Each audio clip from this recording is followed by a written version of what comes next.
Hello everyone, welcome to my channel. आज हम इस वीडियो में थर्मोडायनेमिक सिस्टम के बारे में डिटेल में डिस्कस करेंगे, जिसके अंतर्गत open system, close system and isolated system के बारे में समझेंगे। इनका बेसिक कॉन्सेप्ट क्या होता है, इसके अलावा extensive property and intensive property जो इंपॉर्टेंट टर्म्स हैं उनको डिस्कस करेंगे।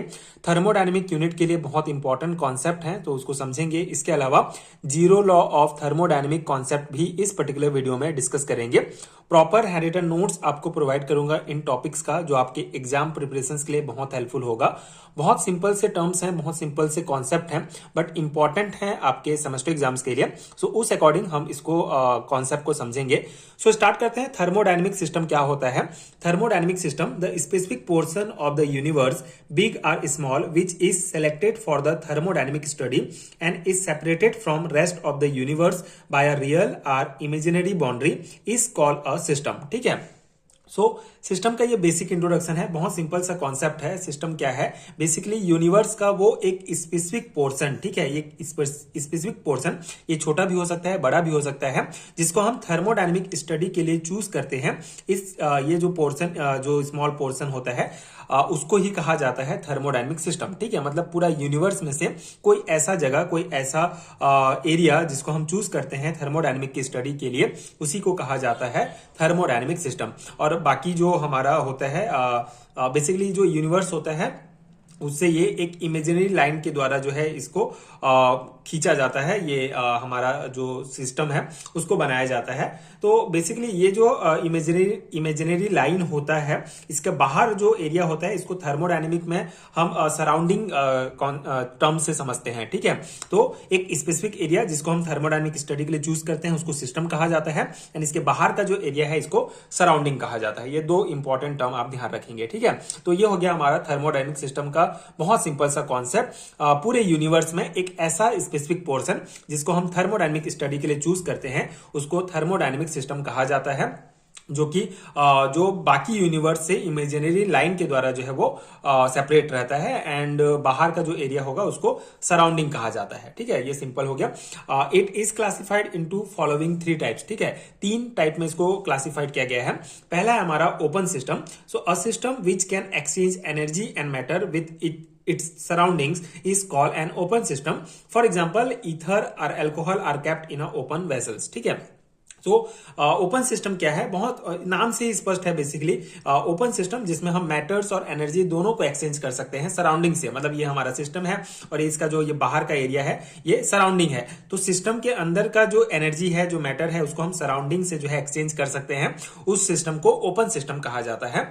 एंड क्लोज सिस्टम क्या है? A system which that can exchange energy with its surroundings and not matter is called close system. ठीक है, तो ऐसा सिस्टम जिसके सराउंडिंग से हम जो है एनर्जी तो एक्सचेंज कर सकते हैं, लेकिन इसके अंदर में जो मैटर होगा उसको एक्सचेंज नहीं कर सकते हैं, उसको क्लोज सिस्टम कहा जाता है। And isolated system, so a system which can neither exchange energy nor matter with its surrounding is called an isolated system. This type of system is insulated from all side. ठीक है, तो simple से concept है। Isolated नाम से स्पष्ट है कि ऐसा सिस्टम जो पूरी तरीके से क्लोज होता है, ना तो एनर्जी ना मैटर, कुछ भी हम सराउंडिंग से शेयर नहीं कर सकते हैं, एक्सचेंज नहीं कर सकते हैं, उन सिस्टम को आइसोलेटेड सिस्टम कहा जाता है। ठीक है, डायग्राम में आप इस प्रकार से रिप्रेजेंट करेंगे। ये हमारा जो है ओपन सिस्टम का ये डायग्राम है, जिसमें आप देख सकते हैं हीट एंड एनर्जी को जो है हम सराउंडिंग से इस प्रकार से एक्सचेंज कर सकते हैं। ठीक है, मतलब ये ओपन ही रहता है। इसके अंदर जो मैटर भरा हुआ है, जैसे कोई द्रव है, तो इसको भी हम बाहर सराउंडिंग में कर सकते हैं, एक्सचेंज कर सकते हैं। ठीक है, एंड ये हमारा क्लोज सिस्टम होता है। क्लोज सिस्टम में बेसिकली जो हीट होगा उसको हम एक्सचेंज कर सकते हैं, लेकिन जो इसके अंदर मैटर भरा होगा, जैसे मान लो कोई गैस है, तो इसको हम बाहर नहीं निकाल सकते, ये क्लोज रहता है। ठीक है, एंड आइसोलेटेड सिस्टम ये पूरा इंसुलेटेड रहता है, मतलब पूरी तरीके से क्लोज रहेगा सभी तरफ से। इसके अंदर जो हीट होगा, जो एनर्जी होगा, उसको हम बाहर जो है बिल्कुल भी एक्सचेंज नहीं कर सकते हैं सराउंडिंग से। ठीक है, तो इस प्रकार से 3 हमारे इंपॉर्टेंट थर्मोडायनेमिक सिस्टम है। ओपन सिस्टम जिसमें हम हीट और मैटर दोनों को एक्सचेंज कर सकते हैं सराउंडिंग से। ठीक है, मतलब ये सिस्टम है और इसके बाहर जो एरिया है उसको सराउंडिंग कहा जाता है। एंड क्लोज सिस्टम से हम सिर्फ हीट को जो है एक्सचेंज कर सकते हैं, मैटर को नहीं। एंड इसमें हीट एंड मैटर दोनों को जो है सराउंडिंग से एक्सचेंज नहीं कर सकते हैं। तो ये हमारा 3 टाइप का थर्मोडायनेमिक सिस्टम है जो आपको ध्यान रखना है। इंपॉर्टेंट टर्म्स है आपके थर्मोडायनेमिक यूनिट के कॉन्सेप्ट को समझने के लिए, बहुत हेल्पफुल होंगे आपके लिए। तो आई होप होप कि आपको समझ में आ गया होगा। इसके अलावा कुछ इंपॉर्टेंट टर्म्स हम डिस्कस कर लेते हैं जो बहुत इंपॉर्टेंट है। इसका कॉन्सेप्ट आपको आना बहुत इंपॉर्टेंट है, क्योंकि ऑब्जेक्टिव टाइप क्वेश्चंस भी पूछे जाते हैं आपके एग्जाम्स में। एंड ऑब्जेक्टिव टाइप क्वेश्चंस में ये पूछे जा सकते हैं कि एक्सटेंसिव प्रॉपर्टीज इनमें से कौन सा है, इंटेंसिव प्रॉपर्टीज कौन सा है। तो एक्सटेंसिव प्रॉपर्टीज क्या होते हैं? The properties of the system which depends upon the quantity of matter contain in its called extensive property. ठीक है, सिंपल सा कॉन्सेप्ट है। किसी भी थर्मोडायनेमिक सिस्टम का एक ऐसा प्रॉपर्टी जो सिस्टम में उपस्थित मैटर की क्वांटिटी पर डिपेंड करता है। ठीक है, सिस्टम में उपस्थित कोई भी मैटर है उसके क्वांटिटी पर डिपेंड करता है, वो होता है हमारा एक्सटेंसिव प्रॉपर्टी। ठीक है, मतलब कि थर्मोडायनेमिक सिस्टम के अंदर जो भी सामान होगा, जो भी मैटर होगा, चीज होगा, उसका कितना क्वांटिटी है। जैसे अगर हम देखें 1 लीटर पानी है, तो 1 लीटर पानी है तो उसका जो वॉल्यूम हो जाएगा हमारा 1 लीटर हो जाएगा। वैसे 2 लीटर पानी है तो 2 लीटर हो जाएगा। मतलब ये बेसिकली सिस्टम में मौजूद जो मैटर की क्वांटिटी है उसके ऊपर डिपेंड करता है। इसका एग्जांपल आप देख सकते हैं, मास है। मास अगर हम देखें तो जैसे अगर 1 किलोग्राम है तो ये उसका मास 1 किलो हो जाएगा। ठीक है, लेकिन अगर कोई सामान 3 किलो है तो मास 3 किलो हो जाएगा। मतलब उसके जैसे अंदर में मान लो आलू है, ठीक है, 3 किलो आलू है तो मास जो है 3 केजी हो जाएगा। अगर 4 किलो है तो 4 केजी हो जाएगा। मतलब उसके अंदर में उपस्थित जो सामान है उसके क्वांटिटी, उसकी मात्रा पर डिपेंड करता है ये सारी प्रॉपर्टीज, जैसे मास,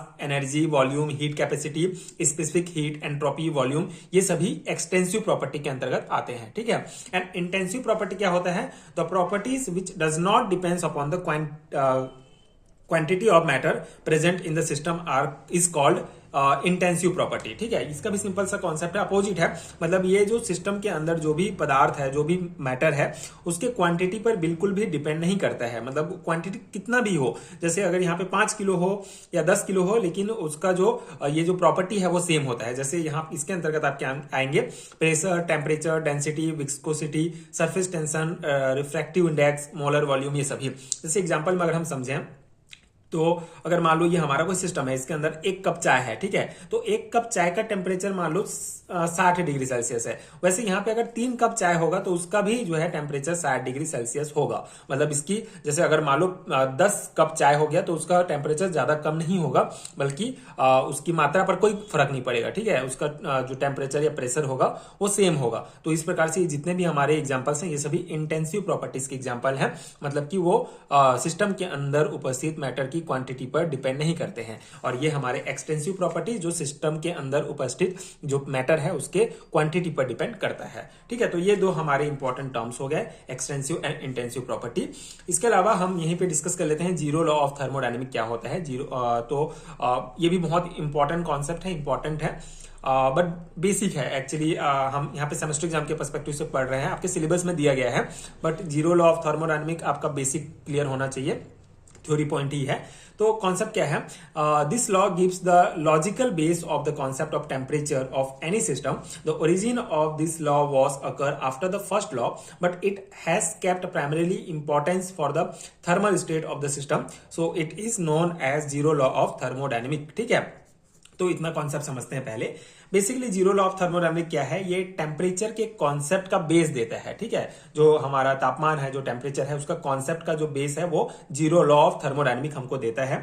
ये बेसिकली ये बताता है कि टेम्परेचर को कैसे कंपेयर और मेजर किया जाता है। ठीक है, मतलब कि फर्स्ट लॉ के बाद जो है ये जीरो लॉ ऑफ थर्मोडायनेमिक आया, लेकिन इसको जीरो लॉ ऑफ थर्मोडायनेमिक इसलिए कहा जाता है क्योंकि ये सबसे बेसिक है। टेम्परेचर का कॉन्सेप्ट इससे ही, इसके ऊपर ही बेस है। ठीक है, इसलिए इसे जीरो लॉ ऑफ थर्मोडायनेमिक भी कहा जाता है। ठीक है, तो कॉन्सेप्ट ये है कि ये मेनली ये टेम्परेचर का कॉन्सेप्ट का बेस हमको देता है। आगे हम देखेंगे इसका कॉन्सेप्ट। इसमें आपको ये समझना है कि जीरो लॉ ऑफ थर्मोडायनेमिक क्या है, हमारा टेम्परेचर के कॉन्सेप्ट का बेस देता है। ये फर्स्ट लॉ के बाद आया था, फिर भी ये बहुत बेसिक है, इसलिए इसको जीरो लॉ ऑफ थर्मोडायनेमिक कहा जाता है। According to it, if two system A and B are in thermal equilibrium with an other system C separately, then the system A and B are also in thermal equilibrium with each other. ठीक है, इसके अनुसार zero law of thermodynamic के अनुसार क्या होता है कि किसी सिस्टम में मान लेते हैं कि ए और बी जो होते हैं ये थर्मल इक्विलिब्रियम है सी के साथ। ठीक है, ए जो है थर्मल इक्विलिब्रियम है सी के साथ, बी भी है, दोनों हैं। तो जब ए और बी थर्मल इक्विलिब्रियम सी के साथ रहेंगे तो ए और बी जो है आपस में भी थर्मल इक्विलिब्रियम शो करते हैं ईच अदर। ठीक है, एक दूसरे के साथ भी थर्मल इक्विलिब्रियम हो जाएंगे। इसका कॉन्सेप्ट क्या है कि that is the system A and B which are in thermal equilibrium with a third system C are kept in contact with each other, then there will be no exchange of heat takes place between A and B. ठीक है, अब thermal equilibrium का concept क्या है? ये basically thermal equilibrium का मतलब होता है कि दोनों सिस्टम का जो टेम्परेचर होगा, जैसे ए एक सिस्टम है, बी एक सिस्टम है, दोनों का जो सिस्टम का जो टेम्परेचर होता है हमारा वो सेम होगा। ठीक है, जब उनको कांटेक्ट में रखा जाए तो हीट एक्सचेंज नहीं होगा, जब कांटेक्ट में रखा जाएगा तो हीट एक्सचेंज नहीं होगा। तो ए और बी अगर सी से इक्विलिब्रियम में है तो ए और बी जो है आपस में भी जो है थर्मल इक्विलिब्रियम हो जाएंगे, मतलब उनमें हीट एक्सचेंज नहीं होगा। ठीक है, तो यही कॉन्सेप्ट जो है जीरो लॉ ऑफ थर्मोडायनेमिक्स में बताया गया था, ये मेन कॉन्सेप्ट है और यही जो है बेसिकली टेम्परेचर का बेस हमको देता है। तो ये जीरो लॉ ऑफ थर्मोडायनेमिक्स का पूरा कॉन्सेप्ट हो गया, extensive intensive property and thermodynamic system क्या होता है, मतलब थर्मोडायनेमिक यूनिट का जो बेसिक था हमने यहाँ पे डिस्कस किया है। एक बार आप देख लेंगे तो आप अपने से भी इन कॉन्सेप्ट को लिख सकते हैं। एंड अगर आपको फुल यूनिट का हैरिटन नोट चाहिए तो नीचे डिस्क्रिप्शन बॉक्स में आपको पीडीएफ स्टोर का लिंक मिल जाएगा। आप बीएससी एंड एमएससी लेवल के सेमेस्टर एग्जाम्स के लिए हैरिटन नोट्स वहां से डाउनलोड कर सकते हैं, जो डेफिनेटली आपके एग्जाम प्रिपरेशन के लिए बहुत हेल्पफुल होगा। एंड अगर ये वीडियो हेल्पफुल है तो आगे की वीडियोस देखने के लिए आप चैनल के साथ जुड़े रहिए। Thank you so much for watching.